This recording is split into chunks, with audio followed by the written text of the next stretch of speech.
welcome to the first in a series of webinars that I'll be hosting over the next 12 months and beyond.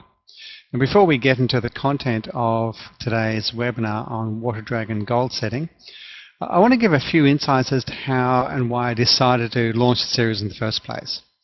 So some months ago I was talking to a good friend of mine. She is a coach, a trainer, and we've had very much the same kind of background in terms of training and coaching. And we were talking about the seasons in our lives, and that sometimes we're very much in the world training, coaching, facilitating, being very outwardly busy and enjoying it. And you could call this season was summer. It's when all the work we'd put into our other seasons would come into harvest. But there are also times that we could recognize that we're in a winter. In other words, this is when our energy was going more inwards. It's more reflective, perhaps building deeper inner connections, learning more, resting. Spring, of course, if any gardeners are listening to this, is a time of planting seeds, preparing the soil and clearing the weeds. So each season has their own time, and we couldn't do without any of them. But both of us could sense that we're in a season of spring. So that's about 8 months ago. We're in a season of spring, preparing, getting ready for another burst into summer. Now, these seasons don't go according to the seasons in our 12 months, i.e., spring, winter, summer, fall, autumn. They can last for longer. There have been times in my life when I know that the summer has lasted for 2 or 3 to 5 years, and sometimes the winter might last as long as that. So they're not exactly the same as a 12-monthly cycle as in nature per se. So in my past, spring, ideas sprouted, and I was going back over the last 30 years of material that I have created, and as much I could see that there's still the potential to bring back into the world. So I could feel another massive summer starting to emerge within me. And then, as it happens, people, contacts, and resources almost jumped out in front of me, 3 of whom I'll introduce to you on this webinar, but a bit later. So some of you already know me and have known me for some time, and others perhaps you're not quite so familiar with who I am, what I do. So I want to give you a brief background as to who I am, what I've done. So I've been doing corporate training and facilitating since the early 1980s, and coaching since 2001. So I'm an executive, a business and a life coach. I'm the author of 4 books. The first one was called Stop Procrastinating, that I wrote 20 years ago. My most recent one is called Are You Dying to Get to Work? And this is about work-life balance secrets for people with hectic lives. Another one which took my fancy, this is when I was working with some golfers, and the book is called How to Get Out of Your Own Way and Play Better Golf.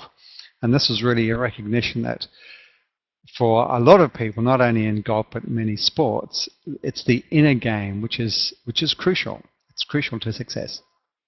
And the other book I wrote some time ago is called Unfair Sales Secrets. I've also been on national TV, radio, and you can see the people listed there.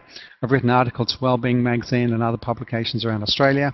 I've also had the pleasure of working with elite athletes, including the national skydiving team. And these were a bunch of adrenaline freaks, and a good friend of mine and colleague worked with them for about 2 weeks, and in that period of time they threw us out of aeroplanes. So we did a swap. We taught them what we knew, and in return they took us up to 16,500 feet, which is where they train, and they threw us out of aeroplanes. Maybe that's a reflection of what they thought of us. No, they did give us parachutes. And I remember one day, so we did 14 jumps in 10 days, and on one day we did 5 jumps, 3 before lunch, and this was just really testing my boundaries and testing my adrenal glands, and they were heaps of fun. I've also worked with world-class golfers, athletes, cyclists at national, state championships level, and also Olympic level, and others. Now, this is not to brag about who I am, but it's basically to let you know that I've been around for a while, and I've picked up some useful ideas and methods along the way. And I've had the pleasure of meeting and working with some very, very sharp minds and generous hearts. So let's move on. Why the dragon? So, in Chinese mythology, the water dragon is the most majestic, wise, and intelligent animal of the 12 animals that greeted Buddha. And it's a symbol of the emperor. That's how well esteemed this particular symbol is. And there are different kinds of dragons. There's water dragons, there's black dragons, different types within the dragon family, if you like. And this particular one, the water dragon, is the most auspicious in Chinese mythology. So a few things about the dragon. It is bold. It's ambitious. It's to do with success. It's fearless. It's very progressive, can be very diplomatic and socially and environmentally conscious. So this, when I started thinking about doing this webinar and bringing this material back out again, I went through the usual things about goal setting, and some of the things you'll recognize, chances are you'll recognize them. And then I heard, and I was thinking of doing it in January, and then I heard the Year of the Dragon, Chinese New Year, and I looked up and I'm going, wow, this is just perfect timing for what I'm doing here. Now, for those of you who have either been surfing or you've watched surfers in the waves, you'll notice it, or if you've been body surfing, if you go too early, you'll miss the wave completely. It's just, nothing's going to happen. If you go too late, of course, you're going to miss the wave as well. So timing is really important. And just recently, we've had king tides. So this is big, massive waves, big tides. So I was thinking about, and conversations I've had with people, that 2011 was a challenging year for many, many people, for a wide variety of different reasons, whether it's socially, whether it was economically, whether it was because of the dramas we've had with weather here in Australia and other parts of the world. So there's many different things that 2011 was something of a challenging year. And many people have spoken to me with a sense of anticipation and excitement and anticipation about this coming year, 2012. And so it seemed to me that this was like the perfect storm, but in a good way. That people were having a change of consciousness, a change of shift of where they thought things were moving and where they were in relationship to that. So that's what the dragon was all about. Oh, by the way, one thing I might add about the dragon, it does have an Achilles heel, if you like, and that is it's not very good at planning. So it's very bold, it's ambitious, but sometimes it doesn't always think about, well, so what else do I need? Who else do I need to? What other resources do I need? So this is perfect for what we're going to be covering here today. Okay, so let's go jumping into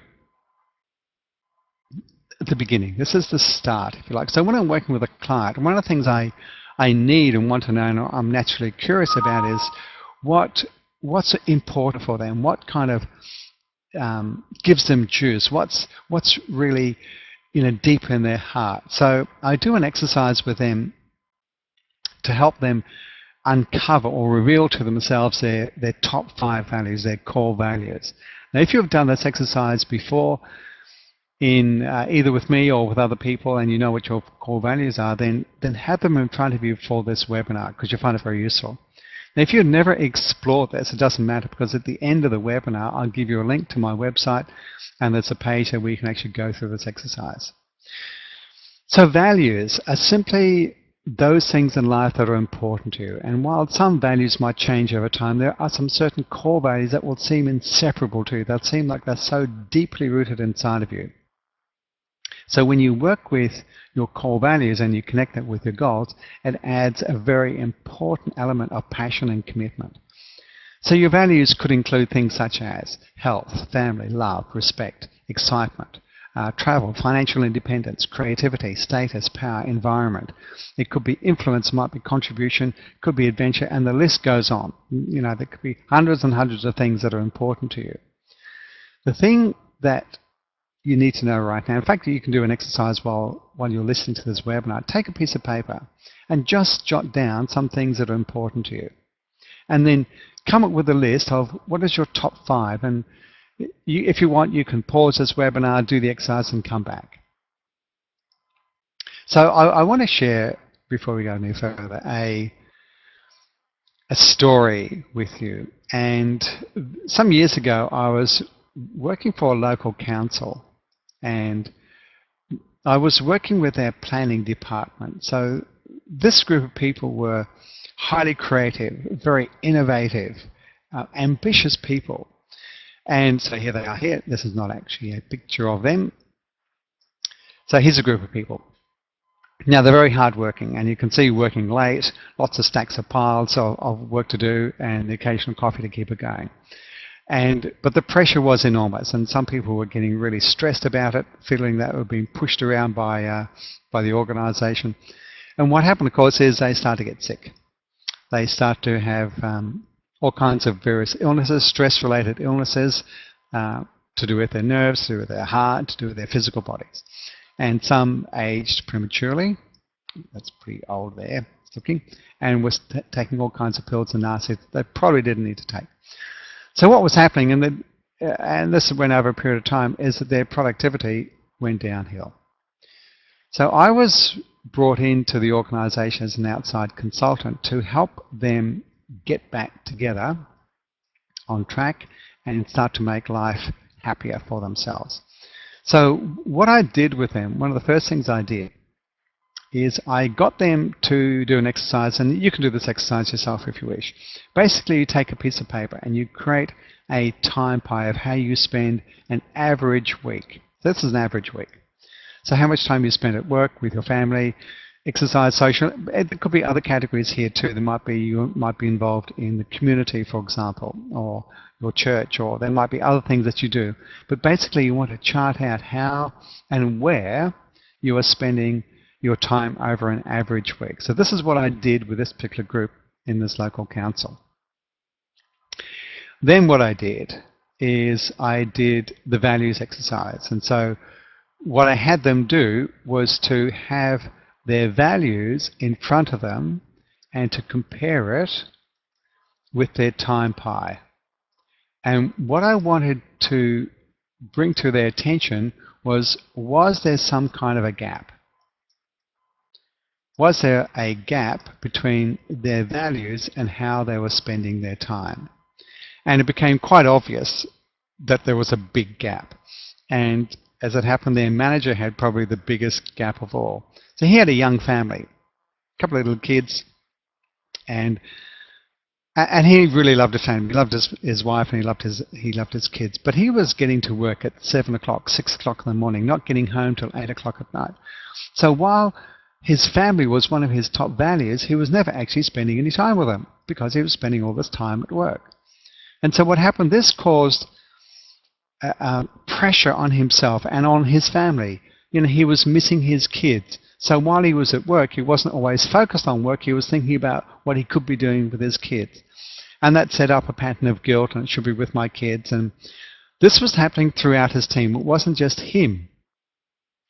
So it didn't take them long to realize that if they didn't do something soon, things were going to crack and fall apart, that their productivity was going to get worse. They were going to get sicker, and everyone was going to end up in an unhappy, dark, horrible place.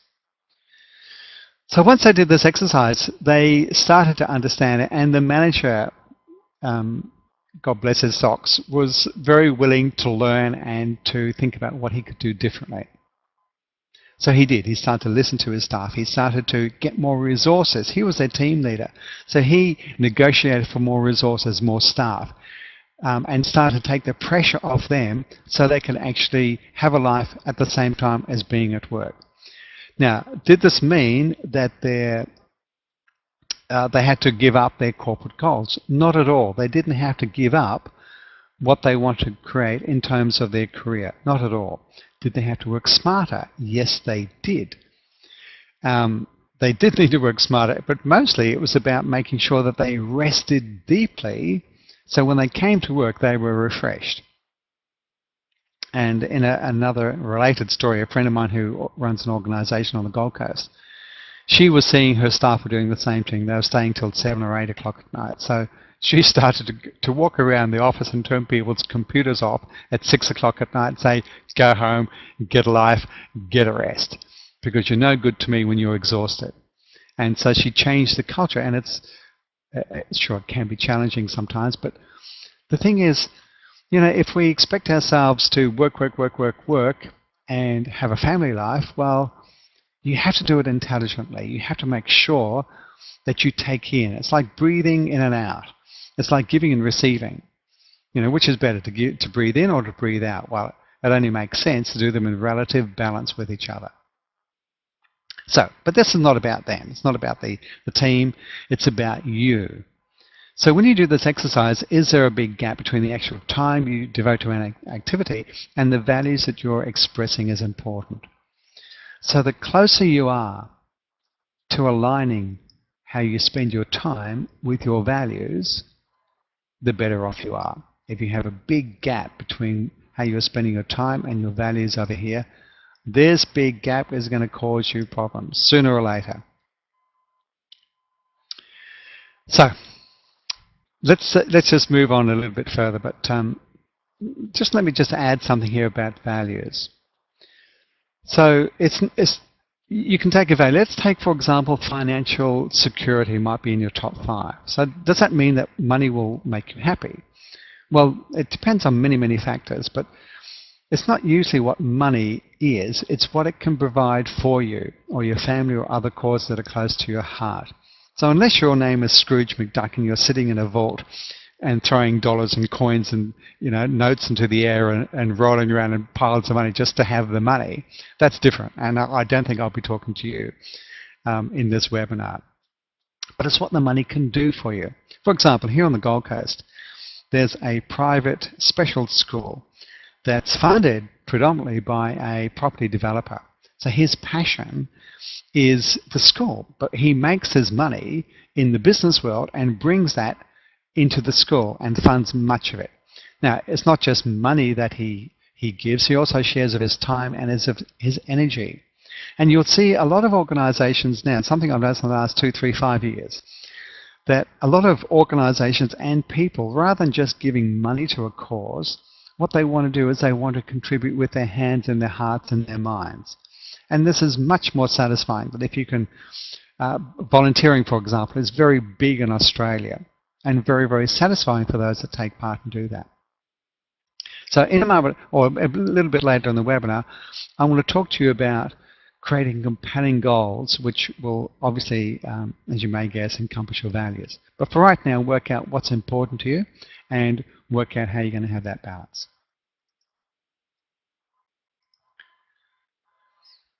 Okay, so then the next thing I want to talk about is playing with the big picture of your life.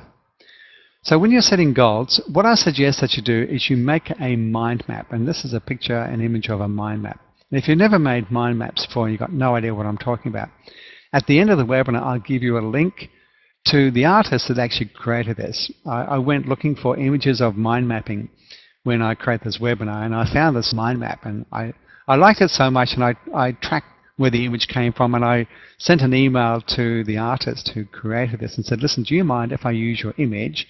And if it's okay with you, then I'll give people who watch the webinar a link to your website. And she emailed me back and said, yep, that'll be fine. So a webinar is, a mind map is one of my favorite techniques, if you like, for getting stuff that's in my head out on paper. I've been using it for nearly 30 years. It's a way of getting your thoughts out on paper. It's a way of planning. It's a way of managing things. It's a way of expressing, of learning, many, many, many things. So if you're unfamiliar, I'll have that link for you at the end. But for right now, you can see that she's got her goals here. And here is work on this side, and on the other side is a personal life. And there's more details here. So what I suggest you do is you take a blank piece of paper and get some colored texts. Colored texts with mind maps work way better than just, pardon me, just, excuse my cough, there's a little bit of lingering cough that I've got. It works much better than just a single color.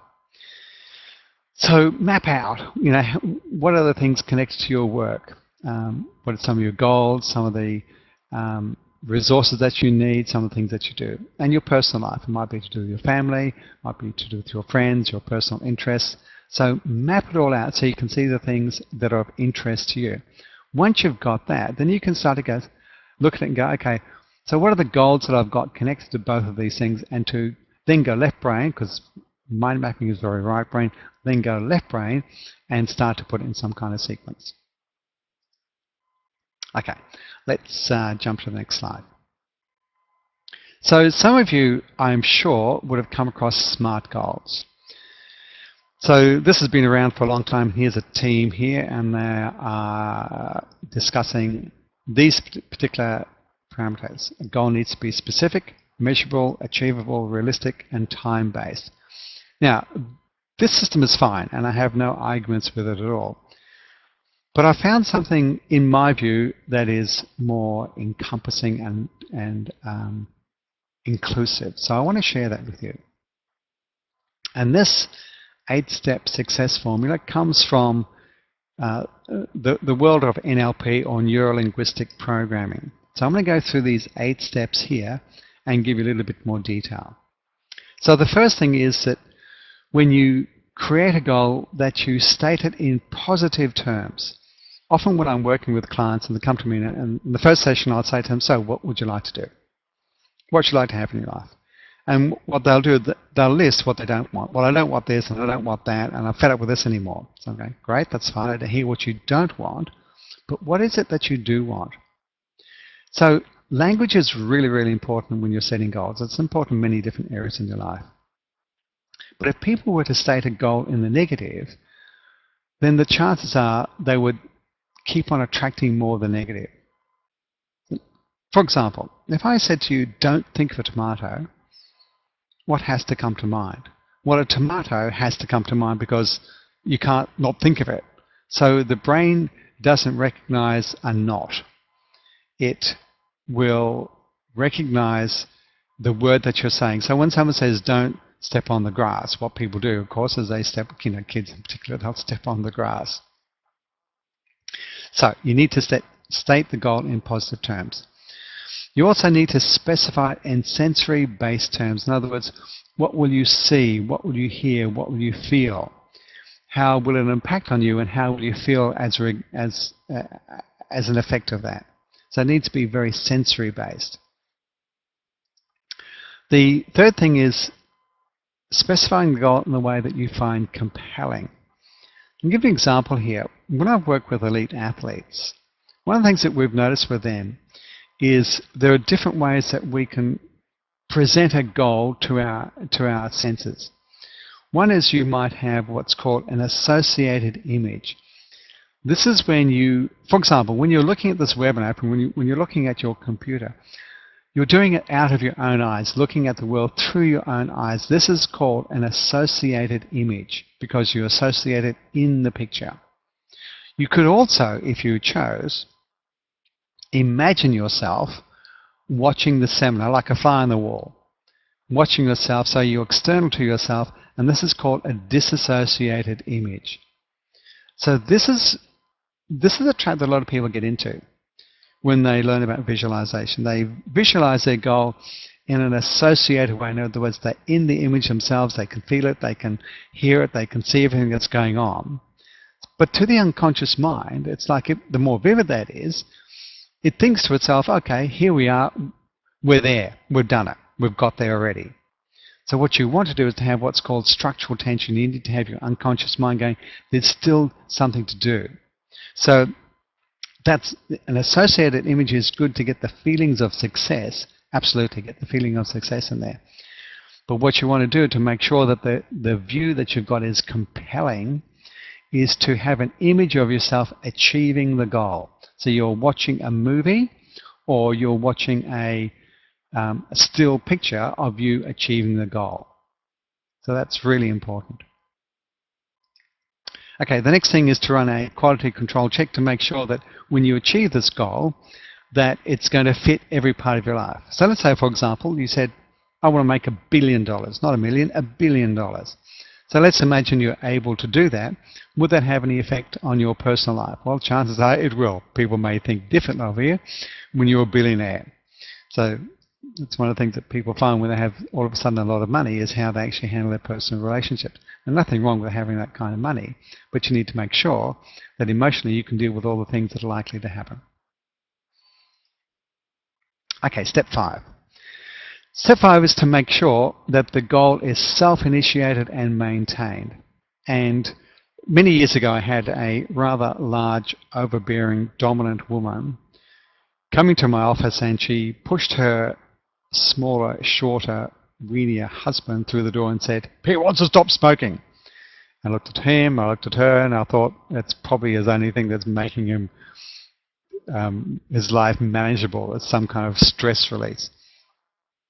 So your goal needs to be self-initiated. It needs to be something that you want to do, and you need to be able to maintain it. Otherwise, if it's somebody else's agenda, chances are it just will not happen. When they're gone, the goal will be gone. So the next thing is finding out the context of the goal. So words around here are when, where, how, and with whom will you get this goal. So is it a goal that's purely in the context of your work, or is the goal a change in your behavior just to do with your personal life? Step 7 is to state the resources that you need to achieve this goal. So let's say, for example, you want to have a new career. So what you may need to do is to do some new training, or to go and get another degree, or to go and do something to give yourself the resources that you need to in order to be able to achieve that goal. But state all of them. It might be financial resources. It might be there might be people around that you need to help you do that. So you need to work out what are the resources that you need so that you are resourceful on your way to your goal. And step number 8 is show me the evidence. In other words, how will you know that you've got to your goal? Now, for a lot of people, you know, they don't decide in advance how they'll know they've got there. It's kind of like, okay, let's get in the car and we'll go somewhere, but we won't decide where we're going, so we won't really know when we're there because we didn't decide where we're going to go. So they just kind of wander around. The other thing is this, is that when I've asked people in my coaching clients, for example, or in seminars, you know, what is their definition of success? Because definition of success is going to be different from person to person. There was a story that Tony Robbins, you probably heard of Tony Robbins. He's really, well, he's world famous. He's for his work with NLP and working with people.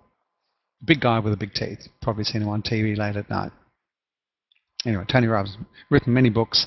High value is what he does. And he was telling a story at a workshop.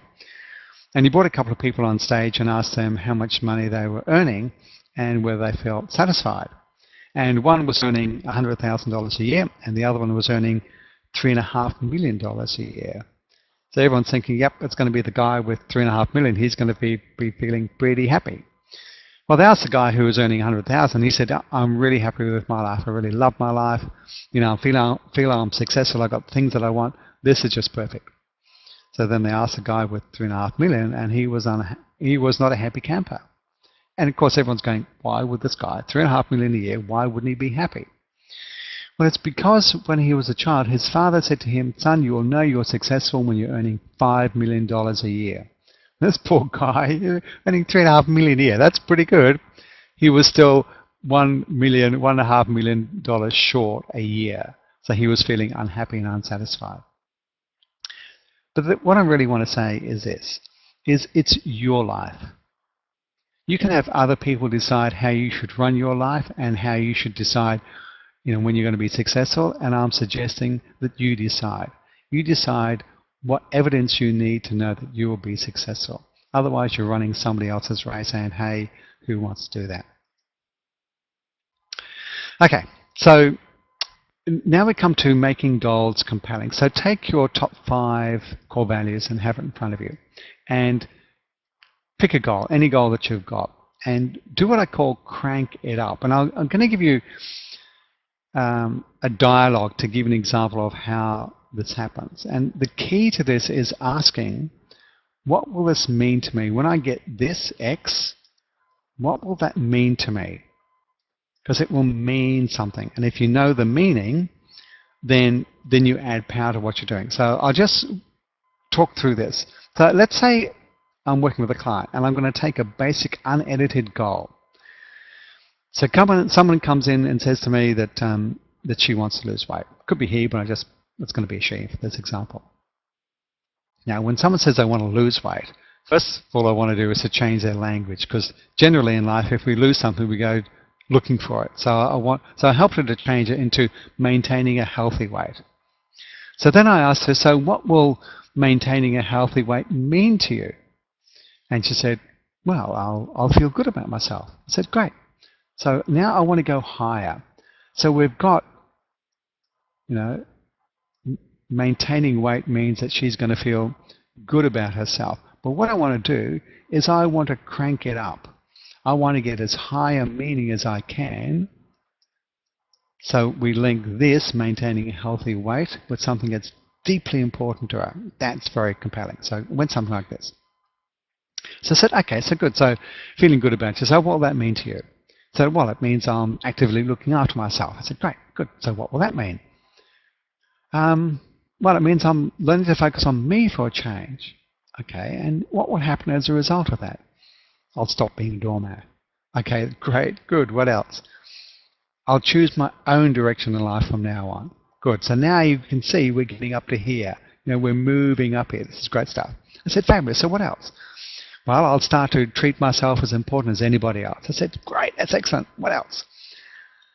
So she said, finally said, it's that I am important and I deserve great health.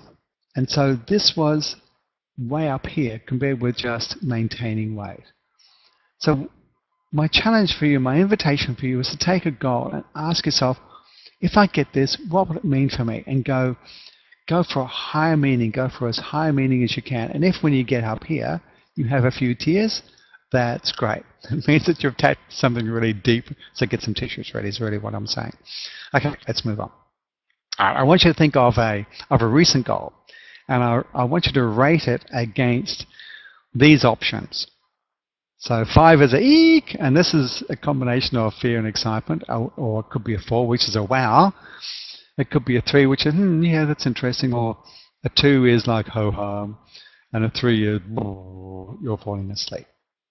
So this next bit that I want to jump into is, for me, the real juice of why I'm doing this webinar. This is, for me, the higher meaning behind all of this. And what I'm going to suggest to you is that for 2012, because here you have it's like a king tide of energy working in your favor, like the water dragon. It's bold, it's ambitious, it's to do with success and fulfillment. So whether you believe in Chinese mythology or not, for me, it's like I'm going to jump onto the tail coats of this particular energy, because if it changes my behavior, that's all I need it to do. So what I'm suggesting to you is that you create some outrageous goals for yourself for 2012. Not ordinary goals, because if your goal is not, let me just go back a bit. If your goal isn't a 4 or 5, the chances are, if it's interesting, yeah, so what? But if it's not a 4 or a 5, you just won't have that much juice for it. You'll do things, sure, and you might get it. And when you get it, well, who cares? But when you challenge yourself, when you have a 4 or a 5, you're going to have to bring some things out of yourself. So it will stretch you to find what your present limits are, so you can go beyond them. It should leave you with a sense of a combination of fear and excitement. And by the way, if you think about the sensations of both fear and excitement, you will notice that they're very, very similar. They're virtually the same. But what it does, when you have an outrageous goal, something that scares and excites you, it will compel you to find your inner brilliance. And this is the juice. It will help you feel really alive. It will help take your energy and focus it and give you direction and purpose. Most of all, you will be living a life of satisfaction and fulfillment. And I can pretty much guarantee you, and you can just look in your own life, that in those times when you've chosen goals which are ordinary, that it really hasn't given you much excitement. It really hasn't brought much out of you. You've just done the same. It's ho-hum, 9 to 5, what's on TV, go to sleep, get back up in the morning. I mean, surely there's got to be something better than that. Now, of course, I want to go back to my original conversation when I was talking about different seasons. I'm talking to you now from the beginning of my summer. So for me, I'm not only talking to you about this, I'm talking to myself about this. So in one way, this is a selfish webinar because it's not only just for you, it's also for me. Now maybe you're just going into winter and you're contracting, you're bringing your energy in. Then this may not be as relevant for you right now. However, you can take this information and put it into your unconscious, and you can think about it. So when you're ready, when you're coming into your spring, into your summer, you can come back to this. So nothing is ever wasted. Okay, so I mentioned at the beginning there are things, people, and resources come to you, and when I started to think about outrageous goals, I came across a woman who works in a particular modality called EFT, and I'll send you a link to this perhaps after this webinar in an email. And basically, what this lady did, she helped us to choose an outrageous goal, and she was talking about money, and money is one of the ways that you can really help create fear and excitement. So this is what she got us to do. She said, okay, think of your present monthly income and take that, whatever it might be, and then double it, and then triple it. Now I don't mean times 6, as someone suggested in a previous webinar. I just means times 3. Okay, just for now. Otherwise you might really scare yourself and immobilize yourself.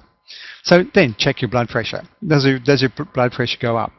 Does it make you feel scared and excited at the same time? And if it does, that's absolutely what you want. So if you think to yourself, that's outrageous, then you're right on track. So if tripling it doesn't do it for you, then maybe quadruple it. Maybe go up by 5 or by 10, whatever it is, so that your blood pressure goes up. Now, not enough to take you to hospital, don't want you doing that, but enough at least to get your temperature up. Now here's a tip, to link the income to something worthwhile. So it's a game worth playing. So it may be that when you earn this certain amount of money, then it can help in some of the other areas in your life that are meaningful for you. Let me give an example. Some people, money isn't the deal. They've been there, done, they got the t-shirt, sold the t-shirt, so they got more money. And money, they've got money handle. But maybe for them, what they want to do is they want to do something in the environment, or there may be a burning social issue that they're connected to, or some kind of movement. Maybe it's a new career, or maybe what's scaring them is a new relationship. Maybe this is where the limits are. It may be a physical challenge, or a mental or emotional challenge, or a spiritual challenge that they want to involve themselves in. But whatever it is, make it outrageous. Make it bigger than you think that you can do. Stretch yourself. Because what happens is when we stretch ourselves, we have to find our inner brilliance. And when I was putting this together, I came across this quote. Now, I don't know who this person is, but I love the quote. And what they're saying is the fact is that you know that you could be living a bigger, better, and bolder life than you are now. Now, this spoke to me. When I read it, I'm going, yep, that's to do with me. Thanks very much. I can relate to this. So, because I'm coming to a summer and I'm thinking I could live a bigger, better, bolder life. There are more things that I've got inside of me that I haven't put out into the world yet. So for this next coming period of time, my next summer, I want to take all the stuff I've done over the last 30 years and put it out into the world one way or another. That's one of my outrageous goals.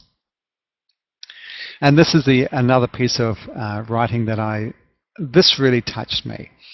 Many years ago, I used to run accelerated learning programs here on the Gold Coast, and not only here, but other places.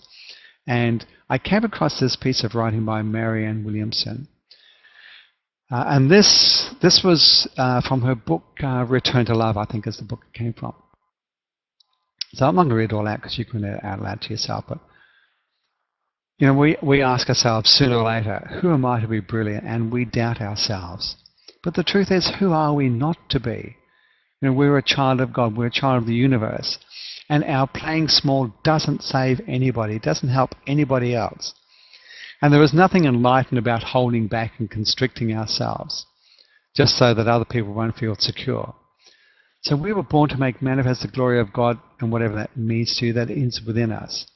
And it's not just in some of it's in every single person. And this is the really neat part. So as we let our own light shine into the world, we unconsciously give permission for other people to do the same.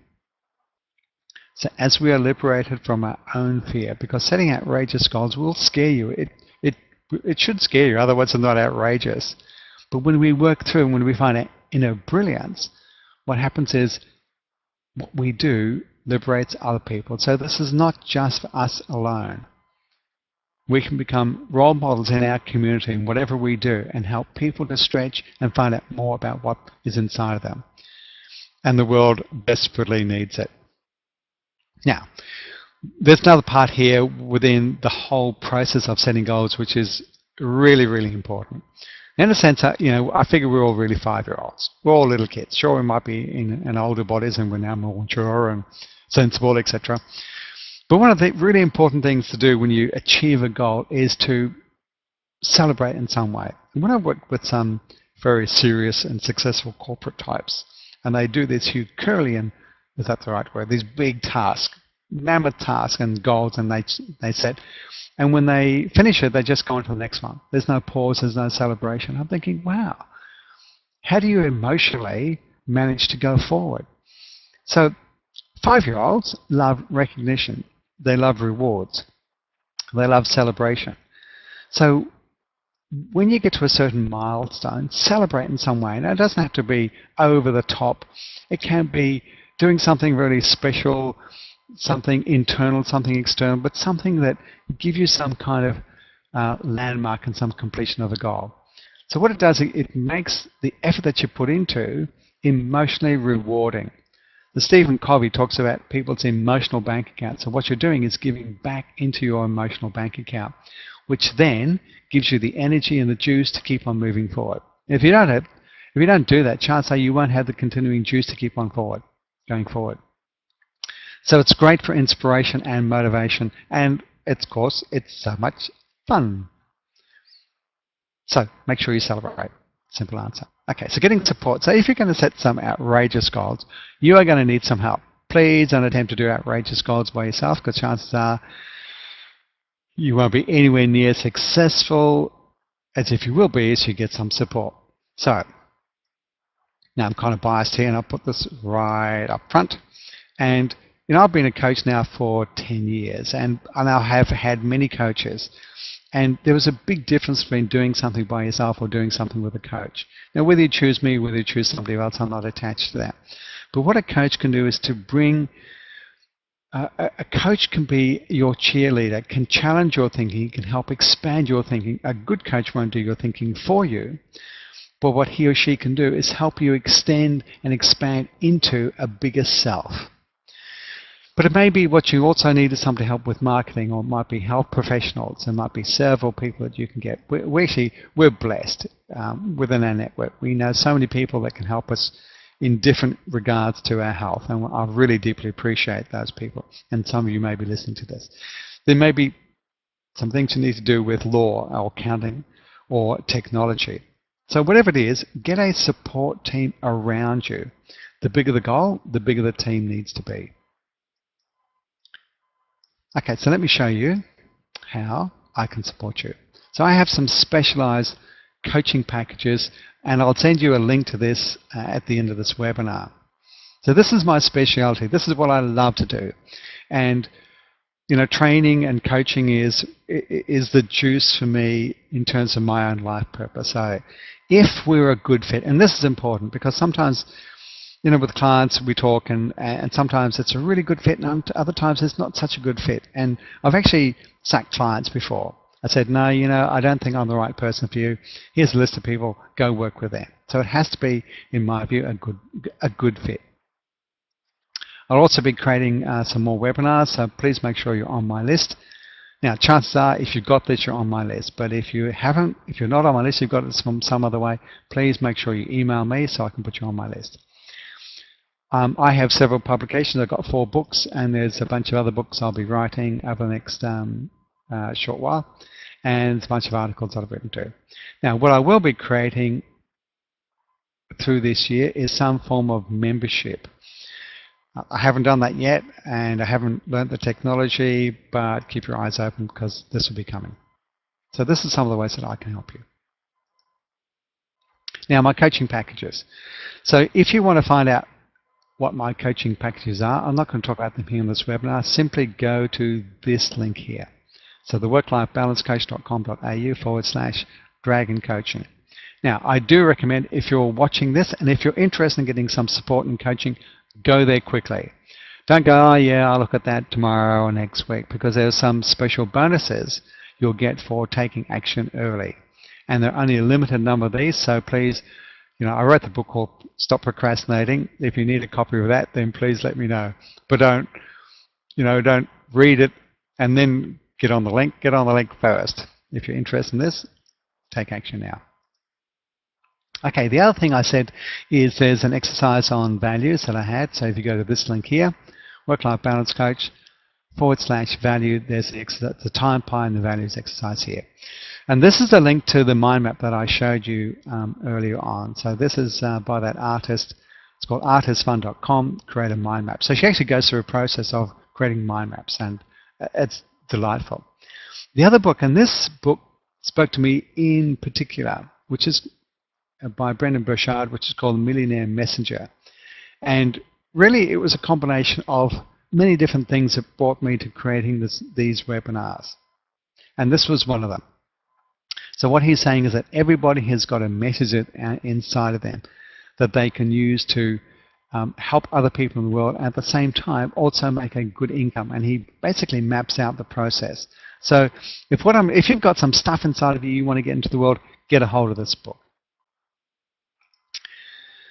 Now, how you contact me is this is my website. If you go to Facebook, if you look up the Work-Life Balance Coach, by the way, if you go to my Facebook page, and if you want a copy of Are You Dying to Get to Work, which is my latest ebook, there's a link there. You can just put your name and address and I'll send you a free copy. This is my mobile, and if you want to use snail mail, this is how you do that. Okay, I'm delighted that you have come to this webinar, and I do hope that this has been of use to you and of value. If you have some feedback that you'd like to give me, please you can, did I put my email address there? I didn't put my email address there. So, my email address is bill, at theworklifebalancecoach.com. Or you can just phone me and say, Bill, what was your email address again? But if you go on here, you can get in contact with me anyway. Alrighty, that's about all for now, and I hope to see you on the next webinar. Okay, bye for now.